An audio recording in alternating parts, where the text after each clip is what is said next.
Brenda Murray, and this is Studio 56. And today I'm going to be interviewing Koosje Koene from Amsterdam. And she's going to be talking about her new book, Life is Better When You Draw It. And I'm super excited to introduce you to Koosje if you haven't met her before, and to talk about her beautiful book that just came out. So, hi Koosje, welcome. Nice to see you.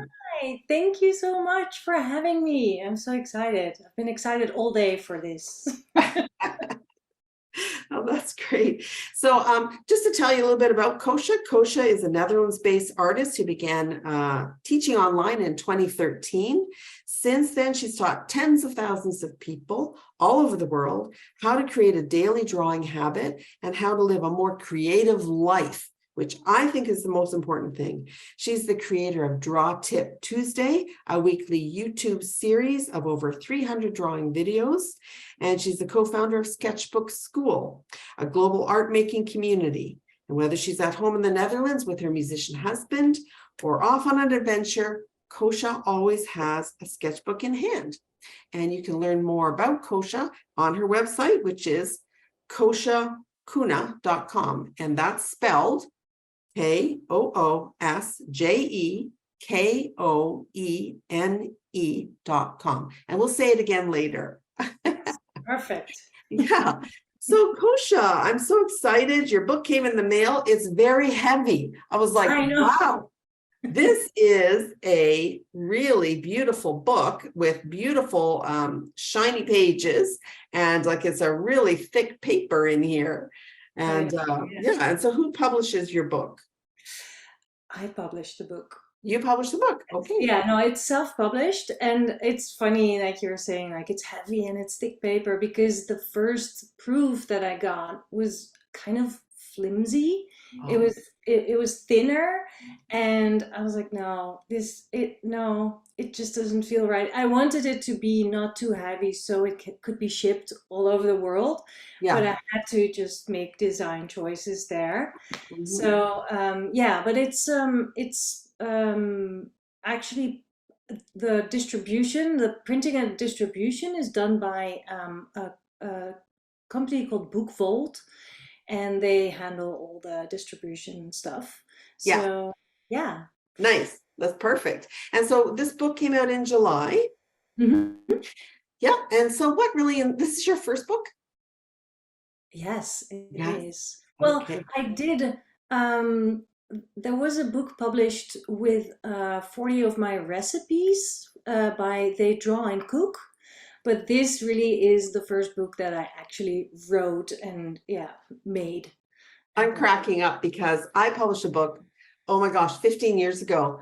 Recipes, Oh, really? drawings, yes. And it was for camping. It's for campers. That is so cool. That's so I funny. love I that. know. Well, So recipes are so great for drawing, so yeah, yeah. it makes Well, sense. I'm sure yours is a much nicer cookbook than mine.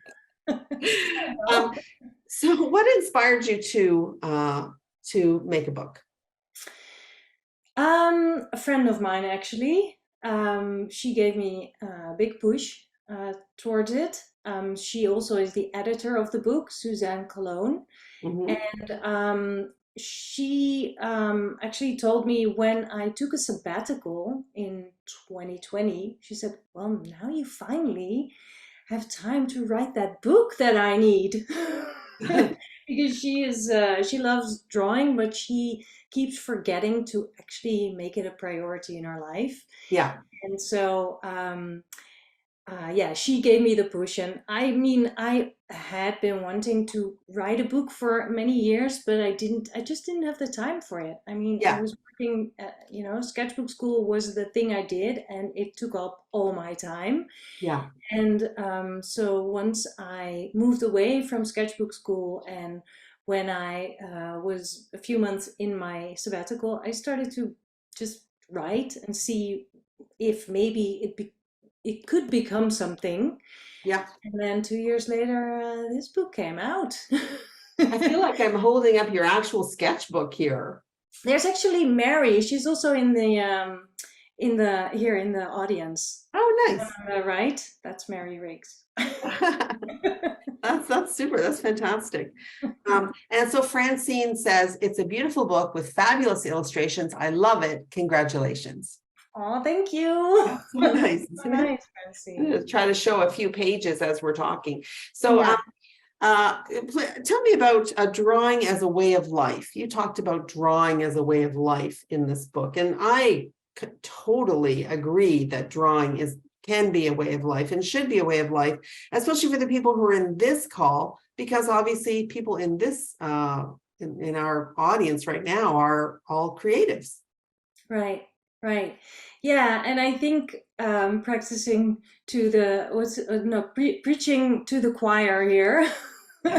But still, I mean, there are a lot of people who know that taking time to draw makes them a happier person because it's just something that you enjoy so much. But then life gets in the way, or there's other stuff that's so important, and then at the end of the day you're like, oh, I didn't do a drawing. Well, now it's dark and I'm sitting on the couch and I'm tired, never mind, you know and I think it's really, you can make it part of your lifestyle, to make it part of your day, and Yeah. to put it on your priority list. So, and for me, it is really important. And of course, there are days that, oh, okay, I didn't draw. It's fine. And then the day after, I will do a drawing. So it's not like, um, it shouldn't become a chore. Like I haven't done it yet. I have to check it off. But it's a little bit like when you enjoy meditating.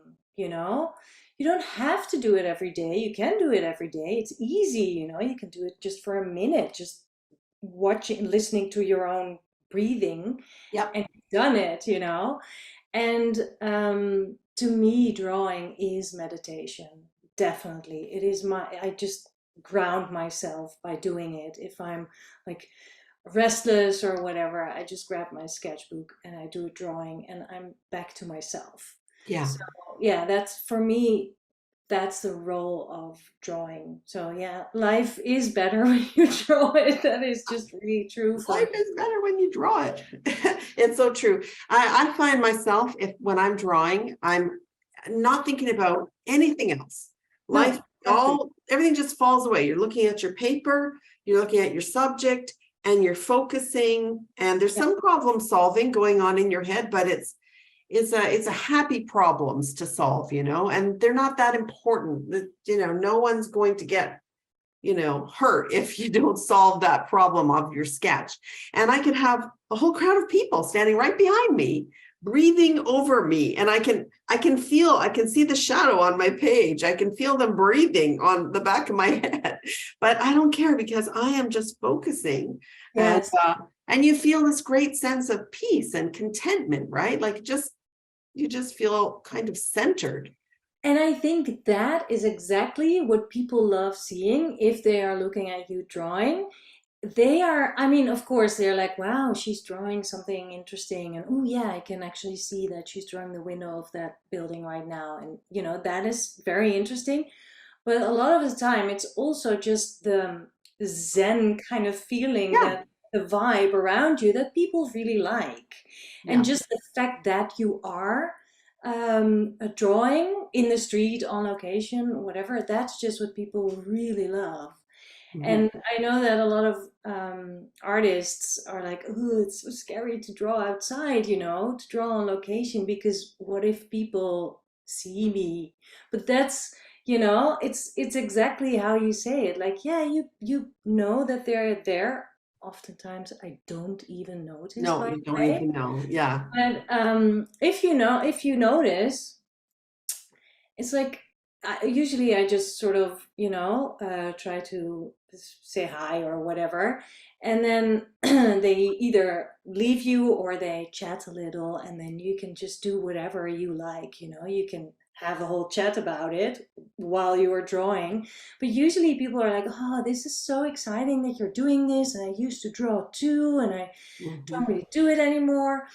And yeah, I just love those small connections with people in the streets. Hmm. Even though I am, and not a lot of people know this, I am sort of a introvert.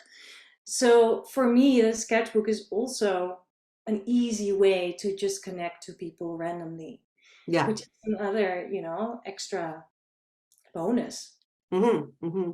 Yeah. I sometimes I just ignore people because I don't even see that they're there. But people will sometimes come right in front of you. And but if it's a little kid, if there's a child, I Yeah, will for sure say hi to the child. yeah. And because I want them to think, that being an artist is actually an option. Mm, Because so many people in school, everybody draws in kindergarten. Everyone draws. They pull out yeah. the paper and crayons in kindergarten, and then less and less and less, unless you are in an art program. As you get older, and then people everybody says, anyone who's non-artist will say, oh yeah, I used to draw when I was a kid. Everybody used to draw when they were a kid. And why did we stop? Because it's just it feeds your creative soul to draw, and we need that. So Carolyn is asking, did the sabbatical you took help in your creativity without the pressures of the business of art? Yeah, it did. I mean, well, the business of art, I think she means that it should serve something, The art should serve something, but even within Sketchbook School, every time I was drawing, it served me in the first place. So in that in that way, there was not much of a difference, but my sabbatical really helped to just discover stuff. I was just free to do whatever I liked without anyone looking, or without anyone, posting. I didn't need to post anything, or I didn't need to teach anything. So in that sense, it gave me freedom, but I don't know if it has really changed the way I use my sketchbooks. It has added that I started painting on large canvases, Oh wow. abstract paintings, which was like a complete surprise to me. I was like, oh, so this artist is in me too, an abstract painter? Interesting. And I'm still a beginner with that, and I love it. So, in that case, or in that sense, sabbatical gave me the creativity to um, discover different creative paths. So, being a writer, an author, being a painter. So, yeah, that really opened up a lot. Cool. Well, that's great. So everybody should take a sabbatical. I can totally recommend it. And then do it during a pandemic so you cannot travel or anything. All the travel plans were canceled. Yes. And that Oh, I actually, know. yeah. So of course, yeah.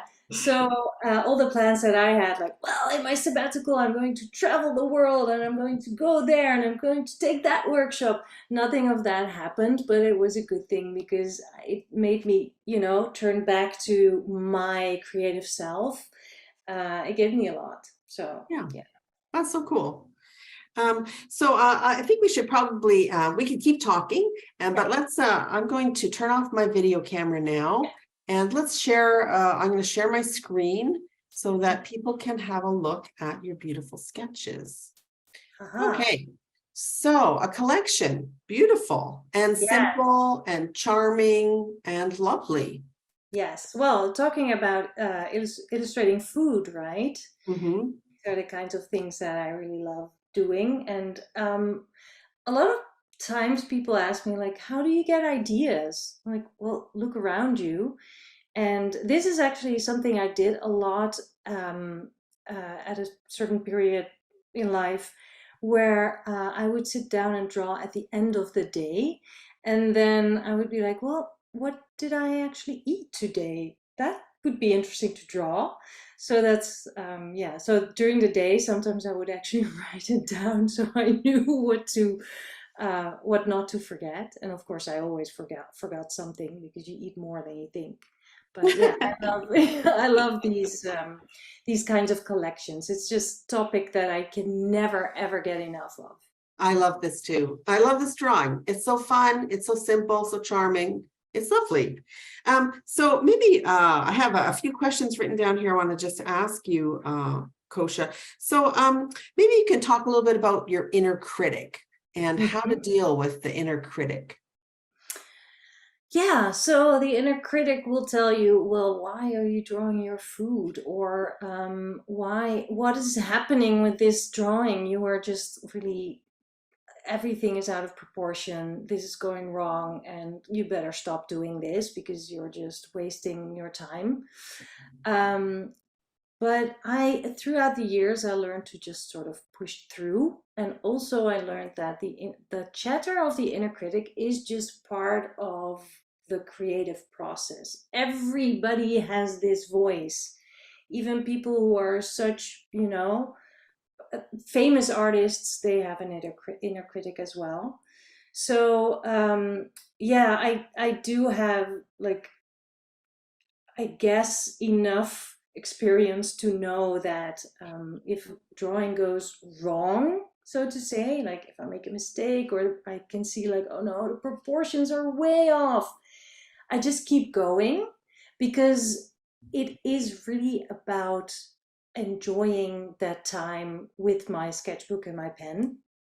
And for this drawing, this is many years ago, and I just can remember how I kept going and kept hatching and adding hatching lines. And because I gave more and more love to the drawing, instead of like, oh, I tried to fix the mistakes, Mhm. that hand is way too small and everything is out of proportion. Instead of being like very tough about it, I was like, no, I'm just going to embellish this. It can't get worse. It can only get better, I guess. And if not, I'll just turn the page. But because I kept going, it actually became a pretty cool drawing that I really love. Every time I see it, I'm like, yeah, I love that. And I can remember that moment that I was hatching and my husband was playing the mandolin, and it's just all and captured in there. So yeah, so I don't have like a one uh, um, one solution for handling your inner critic. It's just really accepting that the chatter is there, and then Mhm. just telling yourself like it's just chatter. It's not the truth or anything, like you suck as an artist. Why are you even doing this? It's like, what is that? Yeah.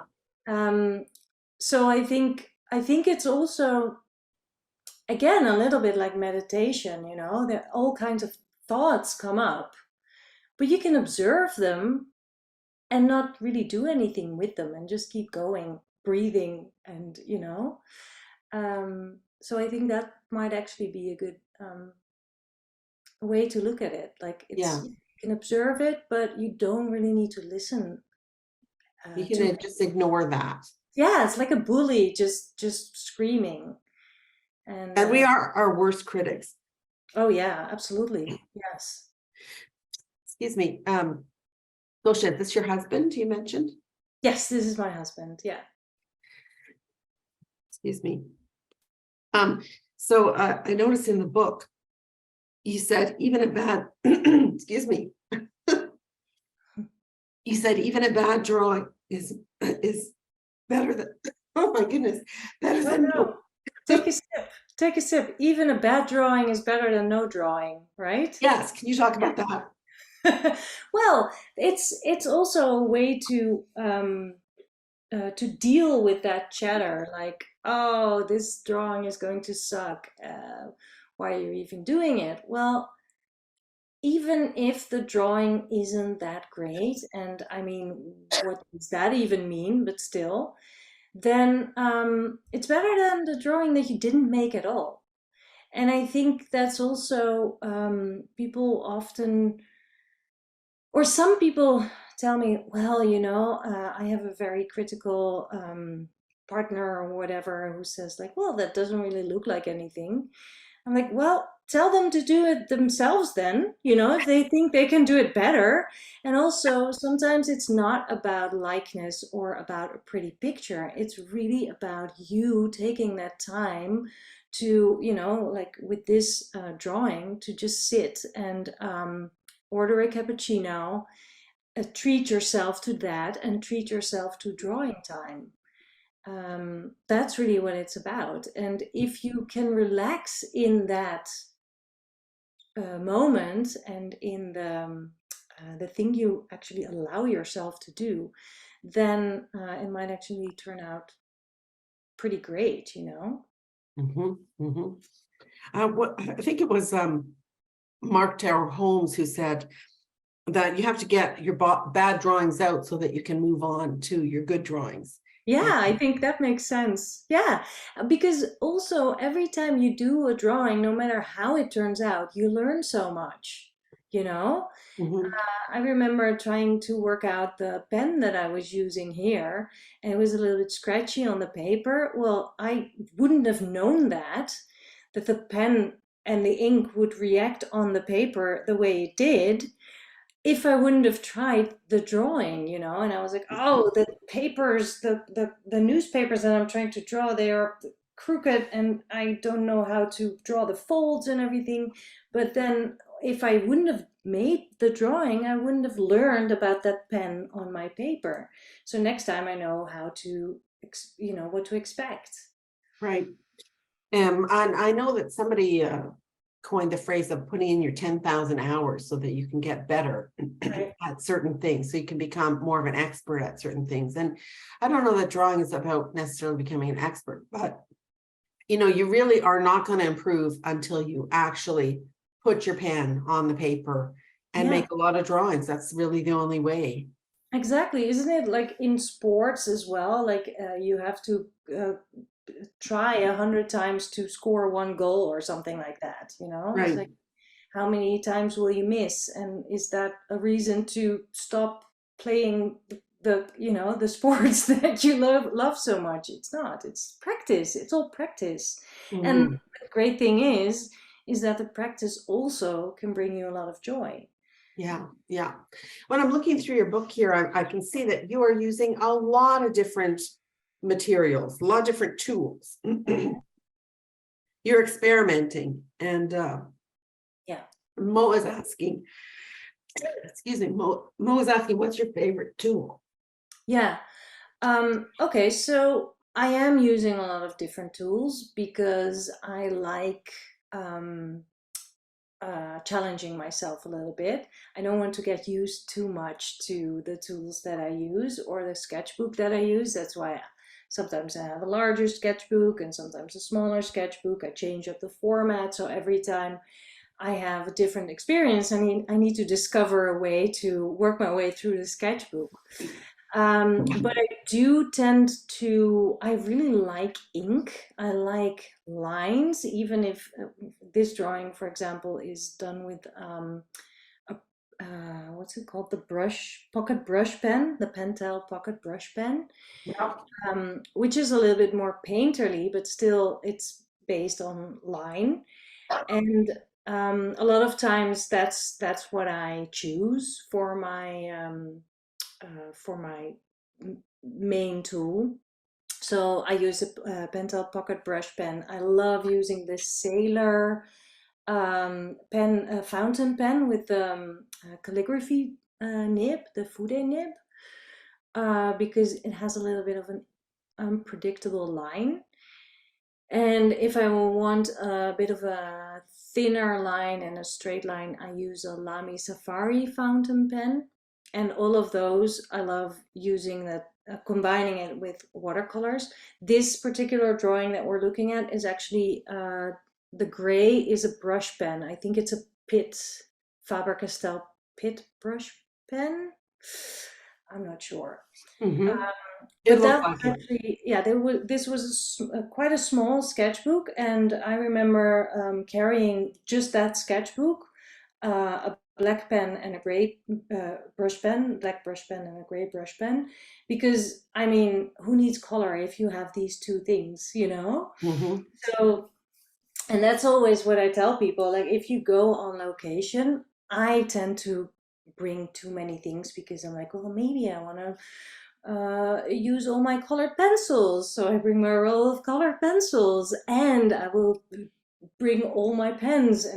But mainly what I really need is just a pen, you know? Just Hmm. one pen would actually be enough because you can do a lot of hatching as well if you want to add some type of coloring. Um, yeah, so my favorite tools to answer that, well, here they are. I think that's a Lamy Safari pen, or maybe, well, doesn't matter. And then I like adding a little bit of watercolor. And I hardly ever use like really great brushes. I always use one of those plastic water brush pens because it's just easy to carry along. And I like easy. Hmm. Yeah. Cool. So Holly is saying, she says, I 100% agree with the practice being required, but at some point, do you think getting help, coaching, teaching, critiques, or other help is worthwhile for improving technique, or do you think that simply practicing is enough? I think you will actually expand practicing if you do take a workshop every now and then. I mean, I take workshops and I love doing it because I learn so many things from other people. And you learn a lot by seeing someone else drawing. It makes you really understand, like, oh, that's how they do it. You know, Mhm. and you can ask questions and yeah, demos are fantastic.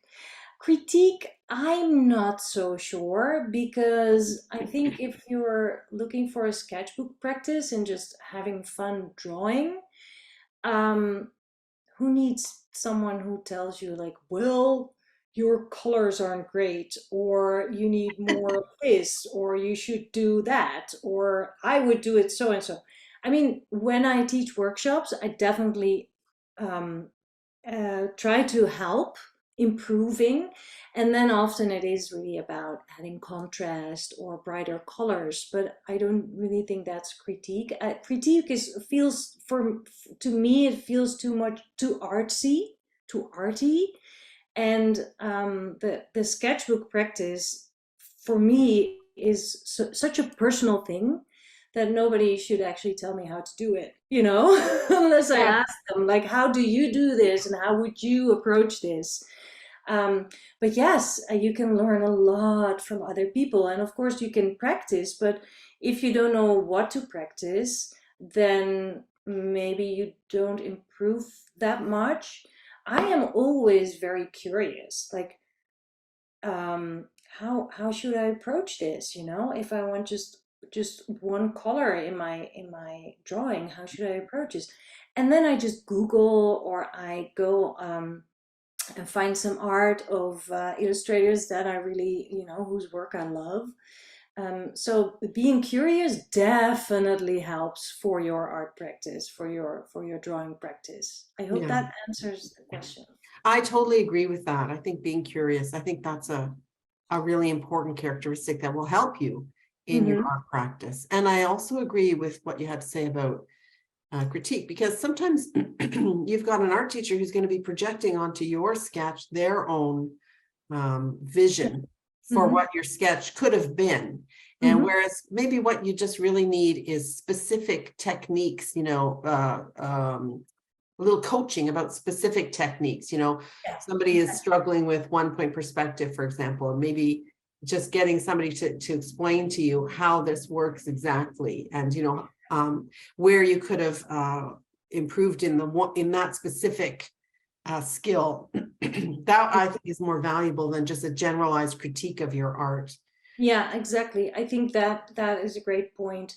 It's really about certain techniques, and yeah, the curiosity is, I think, really key. And you can find so many things on YouTube, and there's all these different kinds of courses online where you can, and that's the thing, you know, you can watch these things and you can do the assignments, and you can then pick up a certain technique, but it will evolve into your style because you will only use part of it, or you will keep one of the tools in your toolbox and it becomes yours at some point. So, and if you're mimicking other people's art, that's fine because you learn a lot from that, and then at some point it just evolves into your thing, and then you've grown, and then that has really helped as a practice. Mhm. So, Koosje, you mentioned in the book, you talk a little bit in the book about skill versus talent. I wonder if you Yeah, could talk about that. yeah. I always I don't like the word talent. If people are Sometimes people say this to me and it always makes me feel a little bit awkward, like, oh, you're so talented or you're so gifted, and I know it's a fantastic compliment, and I mean I always say thank you, but it makes me feel awkward, first of all, and then also I'm like, well, I you know I worked for this. I draw every day, and I've been curious, and I've been learning. It's not just a gift from I don't know who or what. The thing that it started with was just an interest of it and the joy that I feel when I draw. And because it makes me so happy, I do it a lot, and then I get better, and then it seems like I am super talented, to people, but they don't see that there's what came before it. I mean, I made a lot of bad drawings before knowing how to do a good one, and I still make a lot of bad drawings, and I'm totally fine with that. So, yeah, and I think skills are things that you can acquire by just doing it a lot. If you want to play an instrument, sometimes people say, well, she is so talented playing the piano. Well, how many hours of piano playing will go into it to actually get that talented? She's just really skilled. And it started with maybe a little bit of an extra push, or maybe maybe a bit of talent. I don't know. I don't even know what talent is. But skills is something that we can all acquire, and talent is just something that you can't really grasp, and I just don't love it. So Yeah. yeah. No, I think you're kind of hovering around this idea of just accepting where you are at this moment in time. And Exactly. and maybe you have a goal that you want to improve your painting or your drawing abilities or whatever in future. Mhm. But being able to say to yourself, at this moment in time, this is the kind of drawing that I'm able to make, and I'm okay with that. And Exactly. it might not be perfect today, it might not be exactly what I envisioned, because that's what gives us dissatisfaction, I think, when what we've actually we're able to accomplish in our drawing isn't what we had envisioned we were going to accomplish in the drawing when we were looking at a blank page. Hmm. And and I think we need to, I think just for mental health, it's important to say, you know what, I'm okay, this drawing's okay, I'm going to do a better one tomorrow, and I'm happy with this drawing. And I often will say that, even like right out loud after I finish a drawing. I'll say, you know what, I'm happy with this drawing, I'm Yeah. okay with this. Yeah. But I mean, I know it's maybe not my very best drawing I've ever done in my whole life, but it doesn't matter, it's okay. Yeah, it's true. I hear myself saying that when I do my live mini workshops. I always do a drawing and a demo, and my hands are filmed, so it's a lot less relaxing than when I would just, be by myself and doing a drawing. But then by the end of it, I do often say, like, well, yeah, I think I'm done and I'm quite happy with it. And I think that is pretty much the goal, to just feel happy because you have been doing a drawing, Mhm. and there will be wonky bits and it might be messy, but yeah, again, it's better than the drawing that you didn't make. Yeah. And you know what? I mean, I think we also have to always be grateful, because I'm not, picking corn in a field somewhere bent over and, coming back with hardly any money to feed my 17 children. Right. Right? I'm making a drawing. I'm sitting here. I have time. I have this Exactly. hour. And how lucky am I that I can make this drawing? And it doesn't matter. Exactly. It doesn't matter. It's just paper and nobody's dying, you Yeah. know, because of it. It's fun till someone loses an eye.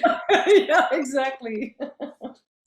Yeah, no, it's so true. And as we're talking, everyone, I just should let you know that these are pages from the book and that we're scrolling through just to give you an idea. And as you can see, there's Koosje has used lots of different materials and lots of different subject matter and different techniques, and super interesting to see. Well, you can see obviously what I just said in her drawings, the variety of drawings that you're going to see in her book.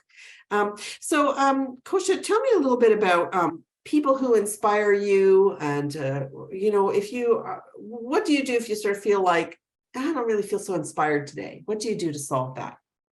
Um,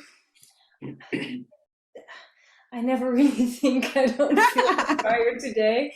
I mean, even um, even if I don't really know what to draw, or then I still know why to draw. So then I just pick up my sketchbook and I do a small bit, you know. Yeah, Uh, Sometimes I use my own tricks, the stuff that I share on Draw Tip Tuesday. I just use those, like make it accessible. So if I'm like, "Ah, I can't bring myself to even think about drawing this whole page full," well, you know what? I'm just going to draw a frame and I'll fill that. And then I'll see if I can fill another frame or another. And otherwise, one frame is fine too. So I just really, I'm gentle to myself, you know. If I'm not feeling it, or if I'm not feeling well or whatever, then actually the sketchbook is my therapy.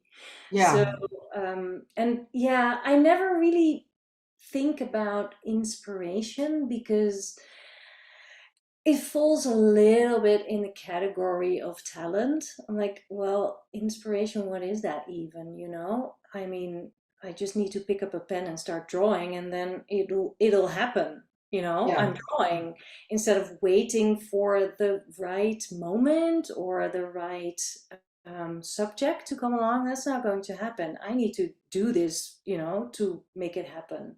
Yeah. So, so in terms of finding inspiration, are you, so do you just more or less just open your blank sketchbook and kind of look around and go, okay, what am I doing today? Or do you, like, I guess I'm asking about the inspiration question Yeah. again, because somebody is asking, who do you look for inspiration?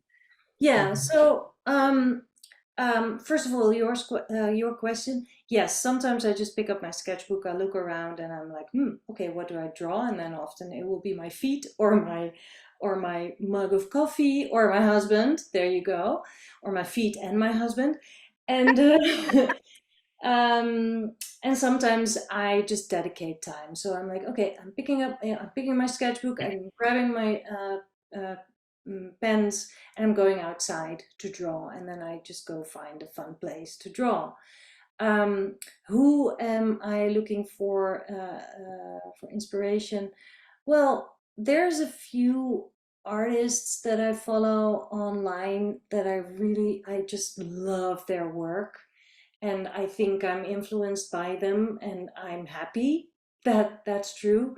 I learned a lot from Inma Serrano. Oh She is, yeah. Uh-huh. yeah, actually, there's a lot of Spanish artists that I just love. I don't know what it is about their way of working, the Yeah. colors, the line.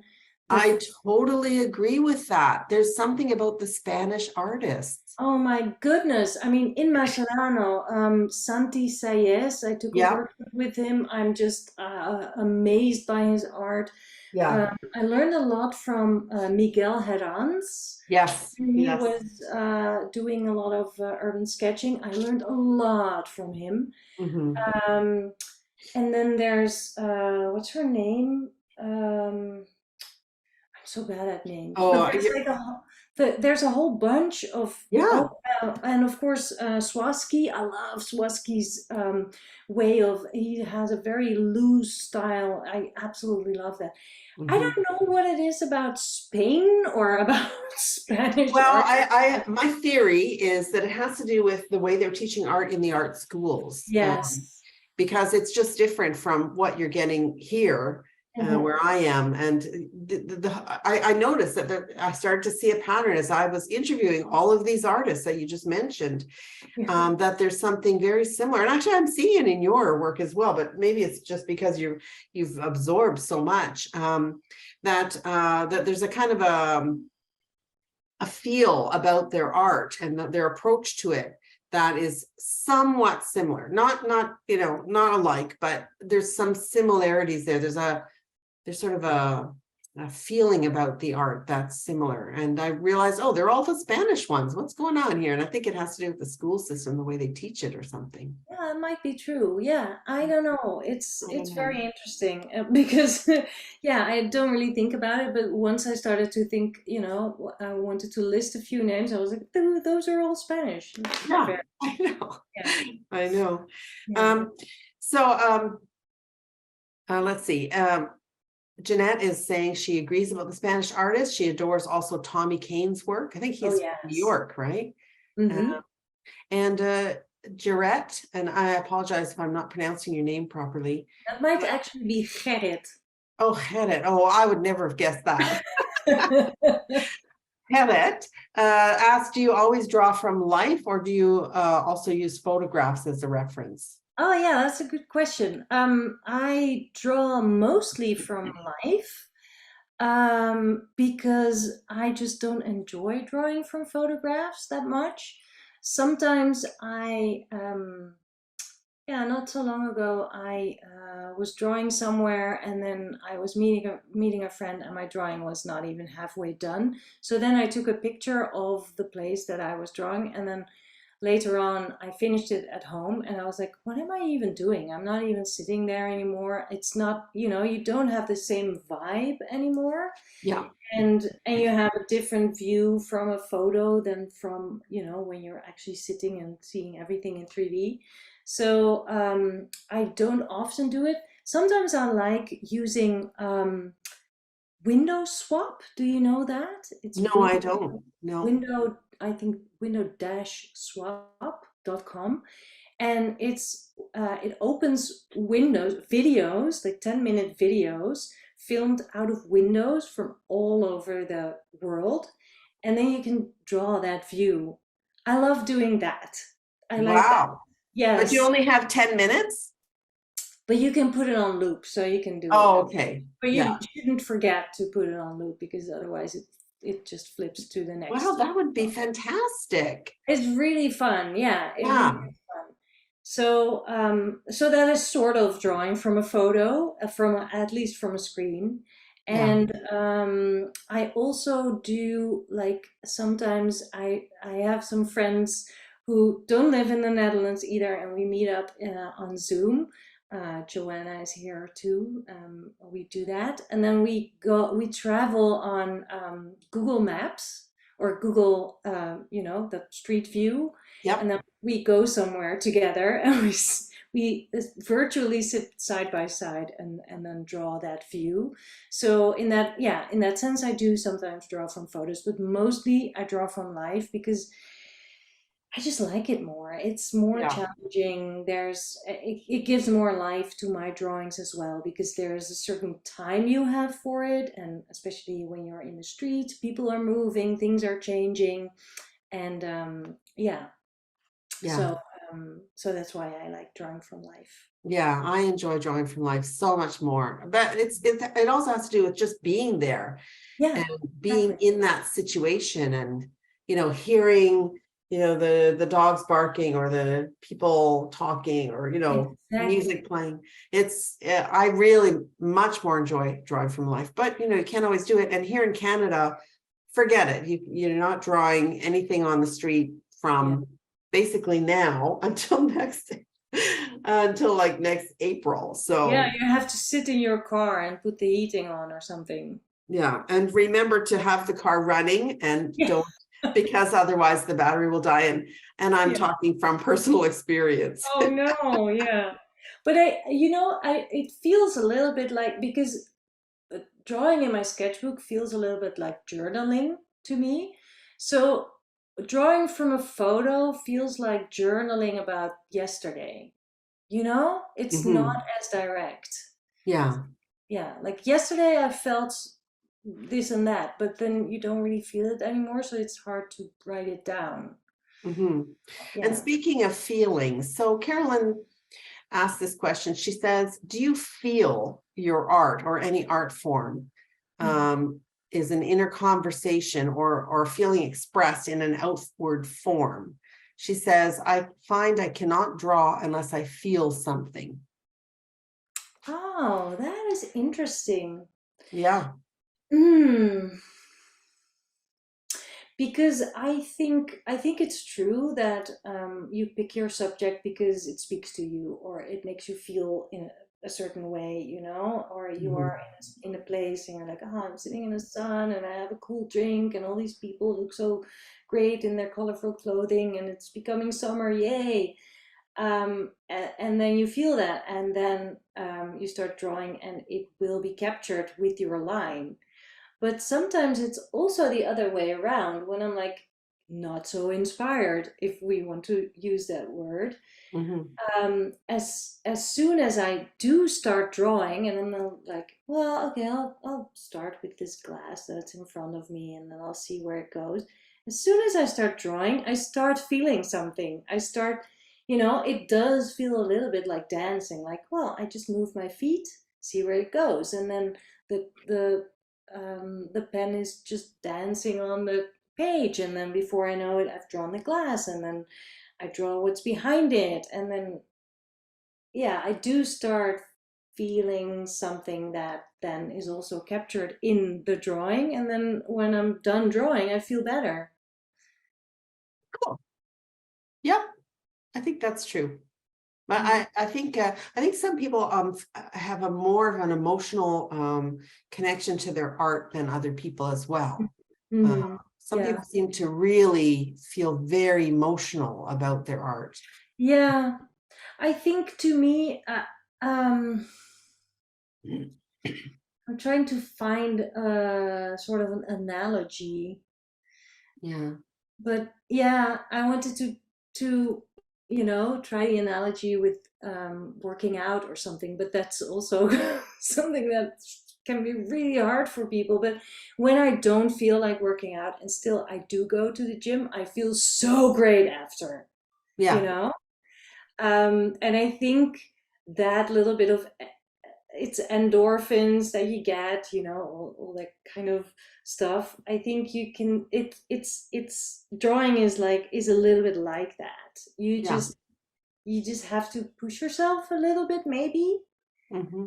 Um and yeah, I don't want to say I don't have that super emotional thing about it, because I totally remember this moment. If I look at this drawing, Hmm. I know everything about it. I know everything that happened before it. I know everything that happened after it. And I know how happy I felt while I was drawing. Even I was struggling with the faces and the scratchiness of the pen. Um, so it does mean a lot to me, but I don't think the emotions are that heavy maybe for me, because the emotion of happiness and joy that drawing brings me is just always on the surface of everything. Yeah, cool. And let's see, someone was at Carolyn. No, Francine was asking, just looking at this 2-page sketch of people at a restaurant, how long did you work on this? I think this must have been just under an hour. Yeah. Cool. However, it's hard to tell because I always lose track of time. That's I why, because I wanted to say it's probably half an hour, and then I just added more time because it was probably Mhm. longer. Yeah, It always takes me way longer to draw something than I think. yeah, And if I'm drawing from life and I'm sitting on my little stool next to the canal or something, mhm. I only really notice how much time has passed when I go to stand up and I'm all Yeah. I'm all stiff and cricky and Or when you have a drink next to you, warm drink, and then you're done drawing and you sip your drink, you're like, oh, this is all cold. Why? yeah, what happened? Yeah. Yeah, I often, when I am out and about with my husband, and I'm like, oh, I actually really want to draw right now. He's like, okay, well, you go draw and I'll go do my thing.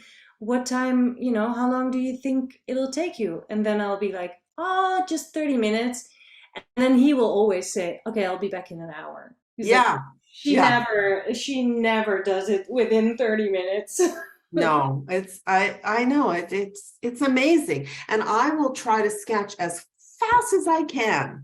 I Just know. as fast as I can. And and later I'll think, how did that take me an hour? Like what? Oh my gosh, it just takes longer. Yeah. So I'm wondering, Koosje, if you can talk a little bit about experimentation and play in your art. Hmm. Yeah, okay, so the experimentation is actually also really looking to find different ways of doing things and also sometimes being lazy. Like at this place was so colorful. This was a tapestry place where they showed us all kinds of, this was in Greece, all kinds of uh, rugs and the way they told us the way they're made. And it was like a crazy full small shop. And I was just trying to figure out how to fit everything in and everyone in. And I was like, I'm not going to color everything. It's going to be too wild and too crazy to even capture all of it. So sometimes it's like cutting yourself a little bit of slack too. And then Mhm. the experiment actually becomes something that is a discovery, like, oh, I can actually do that. I can leave out color in certain places to emphasize on other places with color. um, and experimenting is also learning from others. Like I said, I learned a lot from Santi Sayes, and that's really, I had to experiment and try techniques to understand, like, oh, okay, so you have to layer your watercolors, wait until the first layer dries, then put another layer on top, and then you can also add colored pencils. Mhm. Oh, that's how you get those very deep, vivid colors. So I love those discoveries. I love it. Mhm. Yeah, cool. So Jeanette is asking, what is your favorite medium and an art supply that you couldn't do without? Okay, I think my favorite medium is ink. Um, and ink I couldn't do without. Yeah, no, you couldn't. Yeah, no, I really think that if you would just give me um, a fountain pen or even one of those rollable pens that have flowy ink in them, Yeah, and that would be for the rest of my life, I had to draw with that, I would be totally fine to do yeah, that. yeah, Yeah. yeah. I've worked with several artists who are pure watercolorists, and Mhm. wow, what a fabulous job they Mhm. do. I can't do it. I need my line. I'm addicted to my line. Yeah. Yeah, Yeah, me too. Yeah, I love line. And then I do love switching tools. So I also love line using a colored pencil. Not so much pencil, it's too thin. I want mhm, something bold. yeah, So yeah, that's really what I love. And then combining it with watercolor, yes, but watercolor would be on second place. I wouldn't. um, put it on first place. Yeah, yeah. And Gail is asking, do you think about how much to leave white? Yes, yes, I Right. do. Um, yeah, so what I said about the drawing before, Oh, I'm it's sorry, it's skipping skipping. everywhere. Yeah, Uh, it's skipping. I don't know why it's doing that. yeah, I'll try one more time. I'm just gonna very lightly. Okay, there we yeah. go. So here, actually, I filled out almost everything in color, but yes, I am very conscious when I start, because usually I draw and then I add color. Sometimes I do it the other way around, but that's a completely different process. Um, but then as soon as I start coloring, I decide like, okay, so this would be interesting to color and that would be interesting. And then I can see things that are, for example, things that are in foreground. I leave them white and that gives a lot of depth to the drawing, or the other way around. So you can really decide what you color and emphasize parts of your drawing with that. So yeah, I do think about that. It's not like a coincidence. Yeah, yeah. Like And here, here's an example. Yeah. yeah, this is a great example. I like how you have like the bottom right corner of the whole drawing is in black and white, and the top left corner is in color. Yeah, it's sort of going around in a swirl. It sort of steers the eye. You enter like on the left, sort of, and Mhm. then it just your eye is steered around it, and then towards the hand drawing. And also, by the way, this is completely out of proportion. The mug and the glass were on the ground and they are super big, but who cares? Yeah, who cares? No, you know what? I wouldn't have even thought of it if you hadn't mentioned. Exactly. I know it because I remember that I was drawing. I was like, oh no, this is completely wrong. Oh no, oh no, oh no. The chatter going on. And now I see it. I'm like, this is pretty fun. This is good. No, it's good. Fine. I mean, you're just sort of looking around and including in your sketch the things Exactly. that you see that are around you. Yeah. So It doesn't always have to be accurate and what's it called? realistic. Yes, Photo. exactly. Yeah. Actually, I think personally for a sketch, I think forget about photorealism Yeah. altogether. Take a It's picture. Yeah, take a photo. You're making art, you're having fun, you're drawing things, Yeah.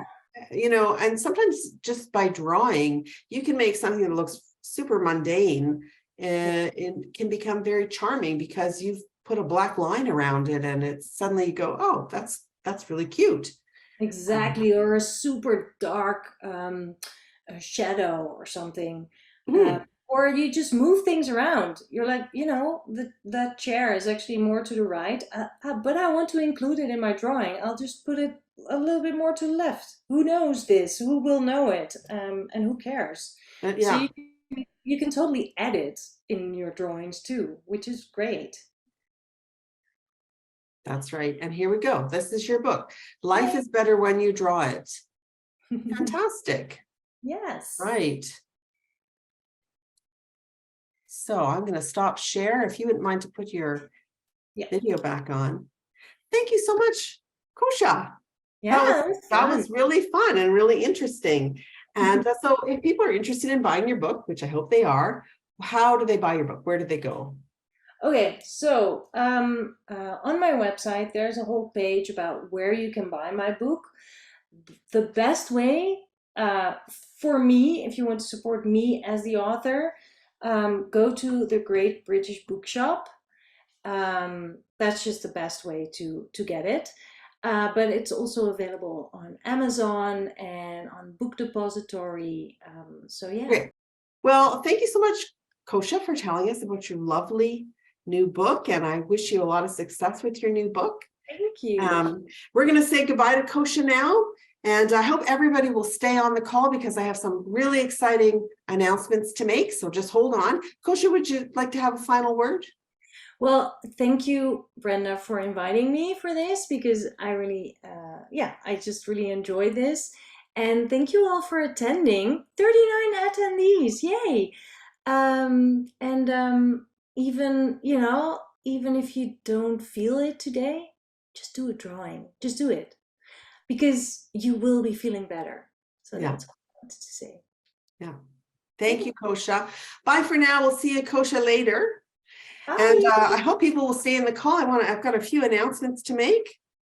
Stephanie Bauer is going to be teaching a workshop in San Miguel de Allende, Mexico in January. We still have a few tickets left. Love it if you could join us. It's on your bucket list. You know it is. Come with us to San Miguel de Allende, Mexico. It's going to be super fun in January. More information at studio56boutique.com. Also, Pat Southern Pierce is going to be teaching a workshop in Niagara-on-the-Lake, Ontario, Canada, in September. Tickets are available. Check that out. And finally, my super big announcement is that I'm launching a new weekly sketching tutorials called Feed Your Creative Soul. And that's starting next week. I'm super excited. We're going to have a lot of fun sketching together and learning new tips and tricks to improve our sketches, while at the same time feeding your creative soul, just what we were talking about with Koosje today. Just finding that great sense of inner peace and contentment that happens when you just really take some time for yourself, because you deserve it, to sit down and sketch and just focus on something and create something from nothing. And that gives us a great sense of peace and well-being. And so those weekly sketching tutorials are starting next week. And you'll find out more information about that at www.studio56boutique.com. Hope you will join me. If you've enjoyed this live interview, and if this is your first time coming to a Studio 56 interview, please go to our website and sign up for the newsletter so you can be alerted about upcoming free demos and free interviews and workshops and travel and fun stuff like that. Thank you, everybody, for coming. And as Koosje just said, go on, go out and make a wonderful sketch today. And I hope you have a wonderful day. And yeah, let's feed our creative souls. Bye-bye.